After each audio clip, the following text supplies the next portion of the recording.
Hello नमस्कार विद्यार्थियों, स्वागत है आप सभी का हमारे अपने यूट्यूब चैनल ब्राइट फ्यूचर पर। कक्षा 10 के विज्ञान को लेकर के आए हैं हम बॉम्ब शूट के माध्यम से।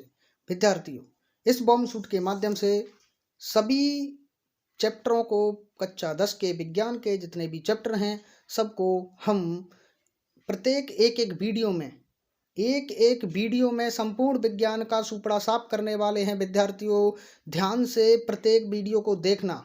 हो चुका आगाज रण का युग बदलने की तैयारी, जीत उसी की होगी जिसका संघर्ष है जारी। विद्यार्थियों, अब वन शूट नहीं, अब चलेगा बॉम्ब शूट। बताओ अब कौन सा शूट चलेगा? अरे गुरुजी, अब चलेगा बॉम्ब शूट। एक एक वीडियो में प्रत्येक चैप्टर का सुपड़ा साफ करने के लिए आ रहे हैं हम इस यूट्यूब चैनल पर। सभी को हार्दिक स्वागत एवं अभिनंदन है दोस्तों। तो पहली वीडियो में पहला चैप्टर जिसका नाम है रासायनिक अभिक्रिया एवं समीकरण, इस चैप्टर के संपूर्ण व्याख्यान को आज की वीडियो में समाप्त करने वाले हैं। तो ध्यान से सुनिएगा, ध्यान से पढ़िएगा और ध्यान से देखिएगा एक एक वीडियो को और एक एक शब्द को। विद्यार्थियों, वीडियो को स्किप नहीं करना है, आपको स्किप नहीं करना है, निरंतर वीडियो को देखते रहना है और निरंतर वीडियो में बने रहना है। तो स्टार्ट करते हैं आज के इस बॉम्ब शूट को। आज के इस बॉम्ब शूट के माध्यम से पहले चैप्टर को हम करने वाले हैं समाप्त। चलिए स्टार्ट करते हैं। पहले हम पढ़ते हैं भौतिक परिवर्तन और रासायनिक परिवर्तन क्या होते हैं। अरे भौतिक परिवर्तन वह होते हैं जिसमें केवल और केवल भौतिक गुणों का परिवर्तन होता है। बताओ क्या होता है? केवल और केवल भौतिक गुणों में परिवर्तन होता है। जैसे कि अवस्था है, आकार है, अर्थात किसी पदार्थ की अवस्था में और आकार में परिवर्तन होता है तो बताओ उसे क्या कहते हैं? भौतिक परिवर्तन कहते हैं। और ये अस्थायी होता है, अर्थात हम प्रारंभिक स्थिति को पुनः प्राप्त कर सकते हैं। अर्थात जो हमारा प्रारंभिक पदार्थ था उसे हम पुनः प्राप्त कर सकते हैं, इसमें कोई भी नया पदार्थ नहीं बनता है। बताओ कौन सा परिवर्तन कहलाएगा? भौतिक परिवर्तन कहलाएगा। जैसे कि जल का वाष्पीकरण है, जल का वाष्पीकरण, फलों का सलाद बनाना, बल्ब का जलना, लकड़ी का काटना, मोम का पिघलना और बर्फ का पिघलना। बताओ ये सारे कौन से परिवर्तन हो जाते हैं? तो भौतिक परिवर्तन हो जाते हैं। दूसरा है हमारा रासायनिक परिवर्तन। रासायनिक परिवर्तन में गुरुजी पदार्थ के रासायनिक गुणों में परिवर्तन होता है। बताओ पदार्थ के कौन से गुणों में परिवर्तन होता है? रासायनिक गुणों में परिवर्तन होता है। और ये रासायनिक परिवर्तन स्थायी होता है, अर्थात एक बार हो गया तो प्रारंभिक पदार्थ को पुनः इसमें प्राप्त नहीं किया जा सकता। अर्थात पुनः प्राप्त नहीं कर सकते किसको? प्रारंभिक पदार्थ को। कहने का अर्थ ये हुआ कि इसके अंदर एक नए पदार्थ का क्या होता है? निर्माण होता है। तो ये होता है रासायनिक परिवर्तन। जैसे लोहे पर जंग लगना। गुरुजी लोहे पर एक बार जंग लग गई तो हम पुनः उस लोहे को जो पहले जैसे था नहीं बना सकते। दूध से दही बनना, दूध से एक बार दही बन गया तो दही से दूध नहीं बनाया जा सकता। मोमबत्ती का जलना है, लकड़ी का कागज का जलना है, ये सारे परिवर्तन बताओ कौन से हो जाते हैं? रासायनिक परिवर्तन हो जाते हैं। नेक्स्ट है आपका विद्यार्थियों कि क्या होती है गुरुजी रासायनिक परिवर्तन, रासायनिक अभिक्रिया है। रासायनिक अभिक्रिया वह अभिक्रिया होती है जिसमें बताओ पदार्थ के रासायनिक गुणों में क्या हो जाता है? परिवर्तन। अर्थात रासायनिक गुणों में परिवर्तन हो जाता है तो उसी को अपन क्या कहते हैं? रासायनिक अभिक्रिया। बताओ कौन कौन से परिवर्तन हो सकते हैं रासायनिक परिवर्तन के अंदर? या तो पदार्थ की अवस्था में परिवर्तन हो जाए, या रंग में परिवर्तन हो जाए, या तापमान में परिवर्तन हो जाए, या फिर किसी गैस का निकलना हो जाए। बताओ यदि किसी गैस का उत्सर्जन होता है तो परिवर्तन रासायनिक होगा और अभिक्रिया बताओ कौन सी हो जाएगी? रासायनिक अभिक्रिया। जैसे गुरुजी एग्जाम्पल दे रखा है, सल्फ्यूरिक अम्ल से किसी जिंक धातु की अपन क्रिया कराते हैं तो बताओ कौन सी गैस निकल जाती है? हाइड्रोजन गैस निकल जाती है। अर्थात गैस निकली है, परिवर्तन रासायनिक है, इसीलिए एक रासायनिक अभिक्रिया होगी। दूसरा एग्जांपल हम देखें तो कॉपर सल्फेट का रंग होता है नीला। गुरुजी कॉपर सल्फेट के विलयन में यदि हम डाल देते हैं आयरन की छड़, बताओ ये आयरन की छड़, मैंने आयरन की कील डाल रखी है किसमें? कॉपर सल्फेट के विलयन में रंग था पहले नीला, लेकिन जैसे ही आयरन की कील डाली जो विलयन था उसका रंग हो गया हरा। बताओ क्या हो गया? रंग हो गया हरा। अर्थात रंग में परिवर्तन हुआ है, रासायनिक परिवर्तन है।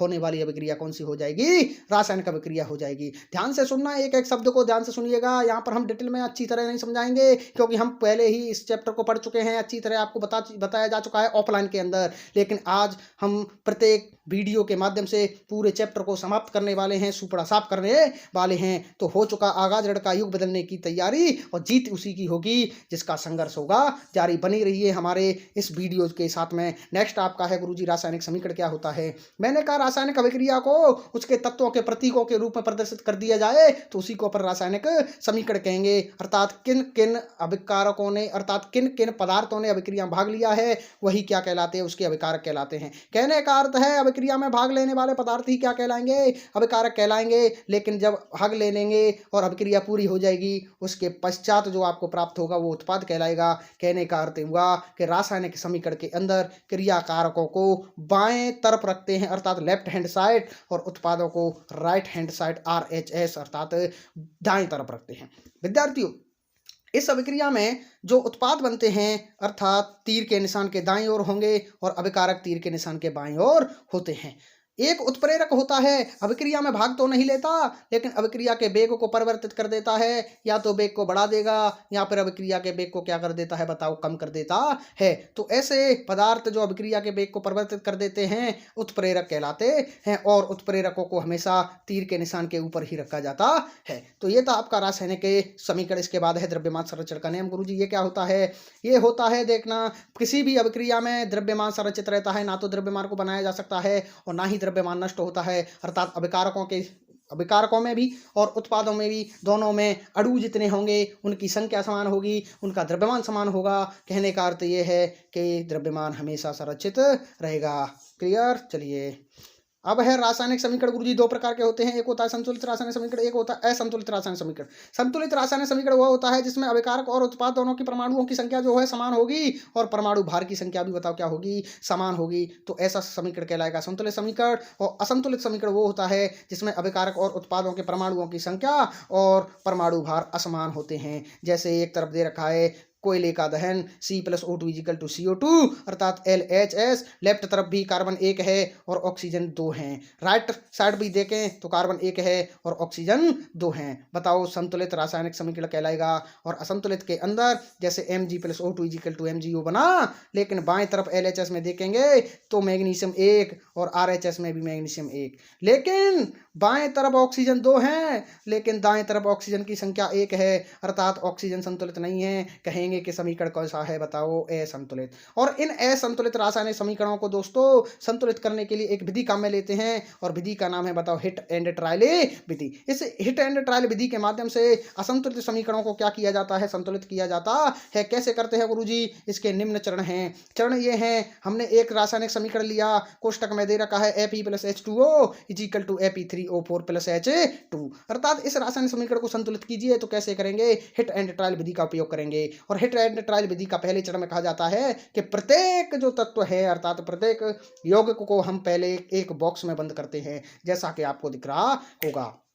इस प्रकार से हम एक बॉक्स में बंद करेंगे। उसके बाद हम पहले देखेंगे कि सबसे ज़्यादा परमाणु किसके हैं। बताओ कौन से यौगिक में किस परमाणु के सबसे ज़्यादा परमाणु होंगे, सबसे पहले उसी को संतुलित किया जाता है। तो आपको जो ऊपर समीकरण दिख रहा है उसमें RHS की तरफ देखिए और देखिए Fe3O4 में ऑक्सीजन सबसे ज़्यादा है, ऑक्सीजन के 4 अणु हैं। तो सबसे पहले हम ऑक्सीजन को संतुलित करते हैं। एक तरफ हमने ले ली ये सारणी बना ली जिसमें हमने स्थिति देखी प्रारंभ में और संतुलन के बाद में। अर्थात तत्व ऑक्सीजन है और LHS अर्थात प्रारंभ में जब देखते हैं तो LHS की तरफ ऑक्सीजन 1 होता है और RHS की तरफ बताओ कितने ऑक्सीजन हैं, 4 हैं। अर्थात हमें दोनों तरफ ऑक्सीजनों के अणु 4 करने हैं तो हम LHS की तरफ 4 से गुणा कर देंगे तो इधर भी क्या हो जाएंगे बताओ, 4 ही ऑक्सीजन के परमाणु हो जाएंगे। तो देखते हैं इस तरफ हमें फिर ये इस प्रकार का समीकरण प्राप्त होता है Fe+4H2O = Fe3O4 H2O = के बाद में इसके बाद गुरुजी हमने ऑक्सीजन को तो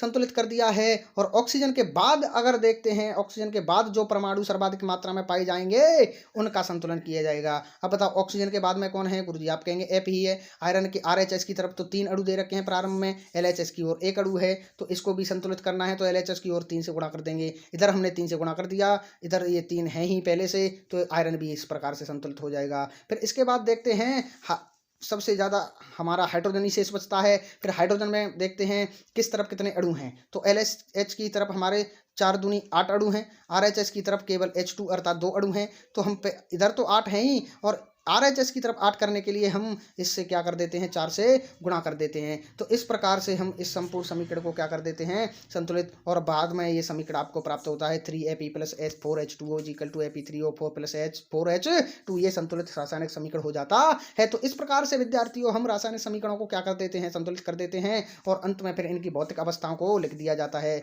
जैसे कि आयरन ठोस होता है तो कोष्टक में सॉलिड अर्थात S लिख दिया, और जल होता है लिक्विड द्रव होता है तो L लिख दिया, और Fe3O4 सॉलिड होता है तो S लिख दिया, और हाइड्रोजन एक गैस होती है तो कोष्टक में G लिख दिया। तो इस प्रकार से भौतिक अवस्थाओं को बाद में लिख दिया जाता है। इस प्रकार से हिंट एंड ट्रायल विधि के माध्यम से और रासायनिक समीकरणों को क्या कर दिया जाता है, बताओ, संतुलित कर दिया जाता है। डिटेल में हम गुरुजी पहले पढ़ चुके हैं, अब तो रिवीजन चल रहा है, और रिवीजन में तो धुआंधार क्या चलेगा, बताओ, स्पीड में चलेंगे, स्पीड में चलेंगे। नेक्स्ट चलते हैं संयुक्त रासायनिक अभिक्रिया। बताओ कौन कौन सी रासायनिक अभिक्रिया है। और पहली रासायनिक अभिक्रिया है संयोजन। संयोजन का अर्थ होता है दोस्तों जुड़ना। बताओ क्या होता है, जुड़ना, अर्थात दो या दो से अधिक अभिकारक या पदार्थ आपस में जुड़ जाते हैं, और जुड़ने के बाद में केवल एक ही क्या बनाते हैं, उत्पाद। तो अभिक्रिया क्या कहलाएगी, संयोजन अभिक्रिया कहलाएगी। संयोजन अभिक्रिया को योगात्मक एवं संयुग्म अभिक्रिया भी कहा जाता है। कैसे गुरुजी, जैसे हमने कैल्शियम लिया, एक ऑक्सीजन ली, और कैल्शियम और ऑक्सीजन दो अभिकारक थे, आपस में मिल गया, एक उत्पाद बना दिया, कैल्शियम ऑक्साइड बना। बताओ क्या बना दिया, कैल्शियम ऑक्साइड। अभिक्रिया कौन सी होगी, संयोजन अभिक्रिया। जिस प्रकार से हमने कोयले का दहन लिया है, C+O2 बना है गुरुजी, CO2 कार्बन डाइऑक्साइड गैस बन जाती है, दो अभिकारक थे, केवल उत्पाद बनता है कार्बन डाइऑक्साइड, एकल उत्पाद, अर्थात दोनों ही जुड़ जाते हैं। अभिक्रिया कौन सी होगी, संयोजन। इसी प्रकार से हमने बिना बुझा हुआ चूना लिया, जल मिलाया, तो ये बुझे हुए चूने कैल्शियम हाइड्रोक्साइड में बदल जाता है, ये भी बताओ कौन सी अभिक्रिया होगी, संयोजन अभिक्रिया। मैग्नीशियम की ऑक्सीजन से क्रिया कराने पर मैग्नीशियम ऑक्साइड बनता है। अमोनिया की हाइड्रोक्लोरिक अम्ल से क्रिया बनाने पर क्या बनता है, बताओ, अमोनियम क्लोराइड। तो ये सारे उदाहरण किसके हो जाते हैं, संयोजन अभिक्रिया के। और भी उदाहरण होते हैं गुरुजी, बहुत पढ़े हैं, लेकिन नोट डाला है, इंपॉर्टेंट है, इसीलिए मैंने नोट लगाए हैं। बताओ क्या है कि ये कैल्शियम हाइड्रोक्साइड गुरुजी वायु में उपस्थित कार्बन डाइऑक्साइड से क्रिया करती है, और कार्बन डाइऑक्साइड से क्रिया करके बताओ क्या बना देती है, CaCO3। ये है कैल्शियम कार्बोनेट, इसको संगमरमर भी कहते हैं, अर्थात संगमरमर का सूत्र होता है कि कैल्शियम कार्बोनेट। इसी खड़िया का सूत्र भी कैल्शियम कार्बोनेट, और बताओ संगमरमर का सूत्र भी कैल्शियम कार्बोनेट ही होता है, और इसी कैल्शियम कार्बोनेट के कारण दीवारों पर क्या आ जाती है, बताओ, चमक आ जाती है। अर्थात ये है आपका कैल्शियम हाइड्रोक्साइड, बुझा हुआ चूना, जब इससे पुताई की जाती है दीवारों की, तो ये वायुमंडल से कार्बन डाइऑक्साइड से क्रिया कर लेते हैं, और कैल्शियम कार्बोनेट अर्थात संगमरमर बना देते हैं, जिसके कारण क्या हो जाती है, दीवारों पर चमक आ जाती है। ध्यान रखना, इस संयोजन अभिक्रिया में गुरुजी ऊर्जा की आवश्यकता होती है, अर्थात ऊर्जा की आवश्यकता होती है। ऊर्जा हमें पहले से देनी पड़ती है। कहते हैं कि यह अभिक्रिया एक ऊष्माशोषी अभिक्रिया है। क्यों, क्योंकि संयोजन अभिक्रिया में ऊष्मा का क्या होता है, अवशोषण। नेक्स्ट चलते हैं, ऊष्माक्षेपी क्या होगी। फिर गुरुजी आपने कह दिया संयोजन अभिक्रिया ऊष्माशोषी अभिक्रिया है, क्योंकि ऊष्मा का अवशोषण होता है। तो ऊष्माक्षेपी अभिक्रिया क्या कहलाएगी, जिसमें ऊष्मा का उत्सर्जन होगा या अवक्षेपण होगा, वह अभिक्रिया ऊष्माक्षेपी अभिक्रिया कहलाती है। जैसे कि श्वसन है। बताओ, जैसे कि श्वसन है, श्वसन एक ऊष्माक्षेपी अभिक्रिया होता है। क्यों, क्योंकि ग्लूकोज को हम ऑक्सीजन की उपस्थिति में अपघटन कराते हैं, तो बताओ कार्बन डाइऑक्साइड बनती है, जल बनता है, और इसमें से क्या निकलती है, बताओ, ऊर्जा। ऊर्जा निकलती है, इसीलिए क्या उसी अभिक्रिया हो जाएगी, श्वसन एक ऊष्माक्षेपी अभिक्रिया हो जाएगी। साग सब्जियां अर्थात वनस्पति द्रव्य जो होते हैं वो विघटित होकर कंपोस्ट बनाते हैं, ये भी क्या है, ऊष्माक्षेपी अभिक्रिया। मीथेन गैस का दहन करते हैं, उसके बाद भी ऊष्मा निकलती है, ये भी क्या है, ऊष्माक्षेपी अभिक्रिया। नेक्स्ट है आपकी वियोजन अभिक्रिया। बताओ नेक्स्ट कौन सी अभिक्रिया है, गुरुजी, वियोजन अभिक्रिया है। और वियोजन का अर्थ होता है, बताओ, टूटना। वियोजन का अर्थ क्या होता है, टूटना। कहने का अर्थ है कि अभिकारक एक हो। बताओ अब क्या हो, अभिकारक एक हो और दो या दो से उत्पादों में टूट जाए, तो उसे कहेंगे अपघटन अभिक्रिया या वियोजन अभिक्रिया। अर्थात एकल अभिकारक दो या दो से अधिक उत्पादों में टूट जाता है, उसे क्या कहते हैं, वियोजन या अपघटन अभिक्रिया कहते हैं। जैसे कि ए बी एक यौगिक था हमारे पास, जब इसकी अभिक्रिया हमने की तो ये A+B अर्थात A और B दो उत्पादों में टूट गया, अभिक्रिया वियोजन कहलाएगी। वियोजन तीन प्रकार का होता है मित्रों, एक होता है तापीय वियोजन, और एक होता है प्रकाशीय वियोजन, और तीसरा होता है विद्युत वियोजन। कहने का अर्थ यह है कि यदि गर्म करने पर वियोजन हो जाए पदार्थों का तो तापीय वियोजन होगा, और सूर्य के प्रकाश की उपस्थिति में रखने पर वियोजन होता है तो उसे प्रकाशीय वियोजन कहते हैं, और विद्युत प्रवाहित करने पर जो वियोजन होता है उसे विद्युत वियोजन कहते हैं। दोस्तों, तापीय वियोजन के उदाहरण है, कैल्शियम कार्बोनेट को गर्म किया जाए तो ये कैल्शियम ऑक्साइड और कार्बन डाइऑक्साइड देते हैं। बताओ कौन सा वियोजन हो गया, तापीय वियोजन। इसी प्रकार से ये है लेड नाइट्रेट। लेड नाइट्रेट को हम गर्म करते हैं तो ये भी हमारा लेड ऑक्साइड और नाइट्रोजन डाइऑक्साइड और ऑक्सीजन गैस देता है, ये भी बताओ कौन सा है, तापीय वियोजन। और सूर्य के प्रकाश की उपस्थिति में जो वियोजन होता है उसे कहते हैं प्रकाशीय वियोजन। और प्रकाशीय वियोजन में हम देखते हैं कि जब सिल्वर ब्रोमाइड AgBr को, या सिल्वर के जितने भी हैलाइड हैं, सिल्वर ब्रोमाइड है, सिल्वर क्लोराइड है, इनको सूर्य के प्रकाश की उपस्थिति में रखते हैं तो ये सिल्वर सल्फर और हैलाइडों में बदल जाता है। ये भी क्या है, एक वियोजन अभिक्रिया है, लेकिन प्रकाश के माध्यम से हुई है, इसीलिए क्या कहेंगे, प्रकाशीय वियोजन। ध्यान रखना गुरुजी, नोट लगा के नीचे लिख रखा है कि ये जो सिल्वर ब्रोमाइड है इसका प्रयोग अपन किस में करते हैं, श्याम श्वेत फोटोग्राफी, जो ब्लैक एंड व्हाइट प्राचीन काल में चलते थे ऐसे फोटो, श्याम श्वेत फोटोग्राफी, उसमें क्या किसका उपयोग किया जाता था, सिल्वर ब्रोमाइड का। विद्युत वियोजन में अर्थात हम विद्युत का प्रवाहित करते हैं, विद्युत प्रवाहित करने पर जो भी वियोजन होगा उसे क्या कहेंगे, विद्युत वियोजन। जैसे विद्युत जल अपघटन, ये जल था H2O, इसमें हमने एक बीकर में जल लिया और जल में हमने दोनों इलेक्ट्रोड लगा दिए, एक पॉजिटिव इलेक्ट्रोड है जो कि एनोड की तरफ व्यवहार करता है, एक नेगेटिव इलेक्ट्रोड जो कैथोड की तरफ व्यवहार करता है, और बैटरी लगाने पर अर्थात सेल लगाने पर इसमें विद्युत धारा प्रवाहित की जाती है। जैसे ही विद्युत धारा प्रवाहित की जाती है तो बताओ जल हाइड्रोजन आयन और ऑक्सीजन आयन अर्थात ऑक्सीजन और हाइड्रोजन में बदल जाता है, जिसमें हाइड्रोजन और ऑक्सीजन का अनुपात होता है 2:2। इंपॉर्टेंट चीज है दोस्तों, हाइड्रोजन और ऑक्सीजन का विद्युत वियोजन में जो अनुपात होता है 2:1 होता है। ये थे वियोजन के प्रकार। नेक्स्ट है आपकी दोस्तों, ध्यान से सुनना, विस्थापन अभिक्रिया। बताओ तीसरी कौन सी है, विस्थापन अभिक्रिया है। अर्थात विस्थापन अभिक्रिया में क्या होगा, वह रासायनिक अभिक्रिया जिसमें अधिक क्रियाशील तत्व कम क्रियाशील तत्व को यौगिक से क्या कर देते हैं, हटा देते हैं, विस्थापित कर देते हैं। अभिक्रिया कौन सी कहलाई गई, विस्थापन। दोस्तों इसमें एक ताकतवर दोस्त क्या होता है, यौगिक एक ताकतवर तत्व होता है ऐसे समझिए, और एक होता है दुर्बल तत्व, अर्थात एक अधिक अभिक्रियाशील है, एक कम अभिक्रियाशील है, और जो अधिक अभिक्रियाशील होता है वो कम क्रियाशील तत्व को उसके यौगिक से हटा देता है, उसे हटा देता है, इसे कहते हैं विस्थापन अभिक्रिया। जैसे कॉपर सल्फेट की हमने आयरन से अभिक्रिया कराई, आयरन कॉपर से अधिक अभिक्रियाशील है, इसीलिए ये कॉपर को उसके यौगिक से हटा देगा और आयरन सल्फेट के साथ में जुड़ जाएगा और कॉपर को क्या कर देता है, बाहर निकाल देता है। बताओ कौन सी अभिक्रिया हो जाती है, विस्थापन अभिक्रिया। आप कैसे कहेंगे गुरुजी कि कौन सा तत्व अधिक अभिक्रियाशील है, कौन सा कम अभिक्रियाशील है, इसके लिए आपको ये सक्रियता का क्रम मैंने नीचे दिया है, जिसमें दे रखा है sodium, potassium, sodium, calcium, magnesium, aluminium, zinc, iron, lead, hydrogen, copper और मरकरी है, फिर सिल्वर है, फिर ऑरम है, फिर प्लेटिनम है। ये सारे तत्व बताओ क्या है, अभिक्रिया की क्रियाशीलता के क्रम के आधार पर मैंने अवरोही क्रम में दे रखे हैं। गुरुजी कैसे याद रखेंगे, याद करने के लिए मैंने कुछ ट्रिक बनाई थी, लेकिन ट्रिक कैसे बताऊं, चलो बता देता हूं। यह है काशीनाथ का मांगी लाल आलू जमीन पर फेर के पड़ोसी भाभी को देता है, कौन है जी आगे आओ पिटने के लिए। इस प्रकार से ट्रिक से आप इस पूरे सक्रियता के क्रम को याद रख सकते हैं। मैंने नीचे दे रखा है, फेरस सल्फेट की क्रिया आप कॉपर से कराते हैं तो बताओ ये अभिक्रिया होगी ही नहीं। क्यों नहीं होगी, क्योंकि आयरन कॉपर से ज़्यादा क्रियाशील है और कॉपर कम क्रियाशील है, तो कॉपर आयरन को यहाँ से विस्थापित कर ही नहीं पाएगा। विस्थापन तभी होगा जब अधिक अभिक्रियाशील तत्व कम क्रियाशील तत्व को विस्थापित करेगा। दोस्तों इसके बाद आती है द्विविस्थापन अभिक्रिया। द्विविस्थापन अभिक्रिया में क्या होता है, दो यौगिक होंगे और दोनों यौगिक के बीच में आयनों का क्या हो जाता है, आदान प्रदान। अर्थात एक यौगिक दूसरे यौगिक के आयन को ले लेगा और पहला यौगिक अपने आयन को दूसरे यौगिक को दे देता है। जैसे AB एक यौगिक है, CD दूसरे यौगिक से साथ अभिक्रिया करता है, तो ये A क्या करता है, दूसरे यौगिक के D आयन को ले लेता है, AD बना देता है, और ये C जो है वो बी के साथ में जुड़ जाता है।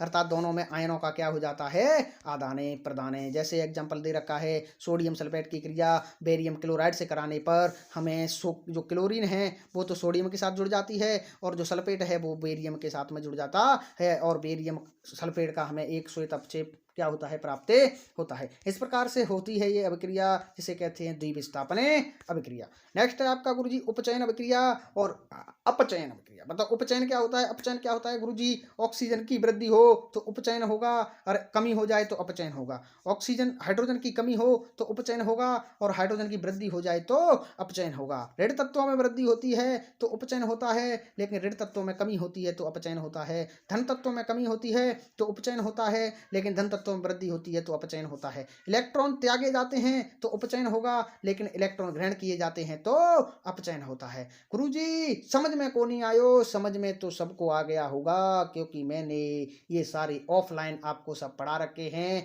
लेकिन यहाँ तो धनाधन रिवीजन चल रहा है। क्या चल रहा है, धनाधन रिवीजन चल रहा है, इसमें मैं आपको जल्दी जल्दी बताता जा रहा हूँ, ध्यान रखना।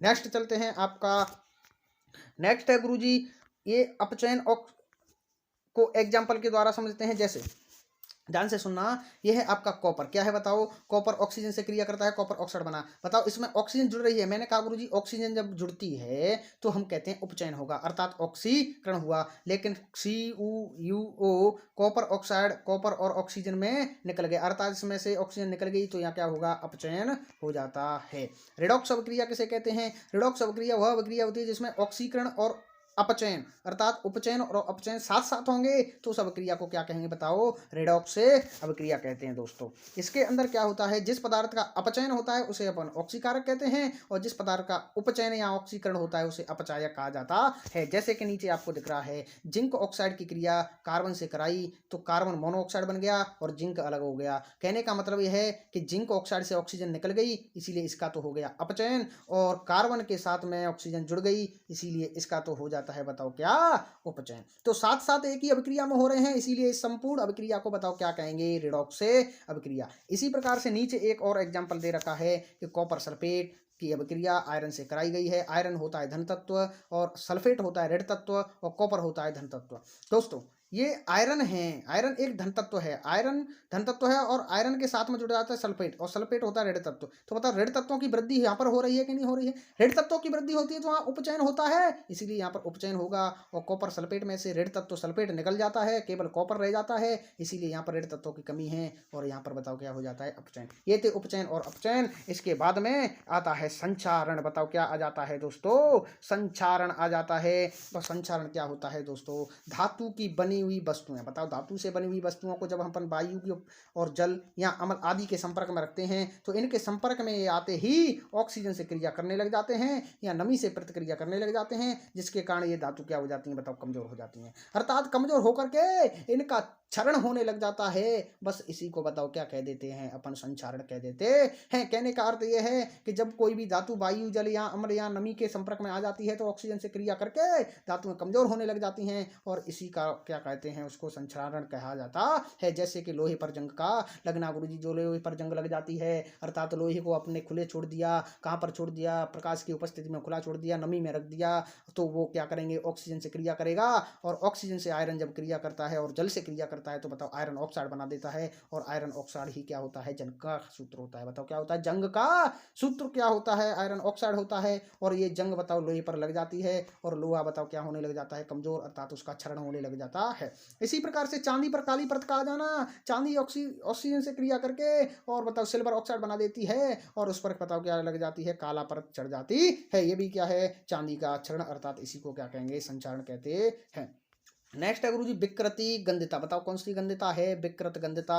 अर्थात विकृत गंधिता क्या होती है? तेल एवं वसा युक्त खाद्य पदार्थों को जब हम लंबे समय तक रखते हैं तो लंबे समय तक रखने से हवा में उपस्थित ऑक्सीजन से ये क्रिया कर लेते हैं, और ऑक्सीजन से क्रिया करके इनका स्वाद बदल जाता है और गंध में क्या हो जाता है? बताओ परिवर्तन हो जाता है, अर्थात स्वाद और गंध परिवर्तित हो जाते हैं, परिवर्तन होकर के खराब हो जाते हैं, अर्थात ये खाने योग्य नहीं रहते। इसी को बताओ क्या कह देते हैं? विकृत गंधिता। मतलब है कि उसकी गंध में क्या हो गया? बदलाव, अर्थात गंध विकृत हो गई, गंध बदल गई, इसी को क्या कह देंगे? विकृते गंधिता। कहने का अर्थ ये हुआ तेल एवं वसा युक्त खाद्य पदार्थ जब हवा या हवा के संपर्क में आ जाते हैं, वायु के संपर्क में आते हैं तो ऑक्सीजन से क्रिया करके उनका ऑक्सीकरण हो जाता है और गंध और स्वाद में परिवर्तन हो जाता है। इसी को क्या कहते हैं? विकृते गंधिता। गुरुजी विकृत गंधिता को रोकने के लिए हम इस खाद्य पदार्थों को बताओ कौन सी गैस में रखते हैं? नाइट्रोजन गैस में रखते हैं, क्योंकि नाइट्रोजन गैस एक अक्रिय गैस है। गुरुजी नाइट्रोजन गैस अक्रिय गैस क्यों है? क्योंकि नाइट्रोजन गैस के अंदर 3 बॉन्ड होते हैं, और 3 बंध होने के कारण नाइट्रोजन को तोड़ने के लिए अधिक ऊर्जा की आवश्यकता होगी,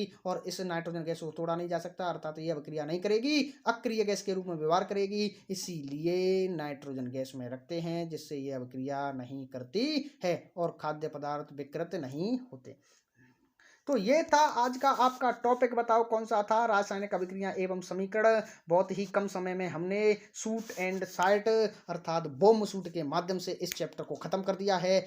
मिलते हैं गुरुजी नेक्स्ट क्लास में, और नेक्स्ट टॉपिक के साथ में इसी बॉम्ब शूट के माध्यम से दूसरे चैप्टर को करेंगे खत्म, अर्थात सुपड़ा साफ। तो विद्यार्थियों वीडियो को शेयर करें, अपने दोस्तों के पास में पहुंचाएं, और सभी दोस्तों से कहें कि चैनल को सब्सक्राइब कर लें। अब होगा आगाज रणका युग बदलने की तैयारी, और जीत उसी की होगी जिसका संघर्ष होगा जारी, और ना थके हैं पैर ना कभी हिम्मत हारी है। ना थके हैं पैर, ना कभी हिम्मत हारी है, और हौसला है जीवन में कुछ कर दिखाने का, इसीलिए हमारा संघर्ष अभी भी क्या है, जारी। तो विद्यार्थियों, मिलते हैं नेक्स्ट क्लास में नेक्स्ट वीडियो के साथ।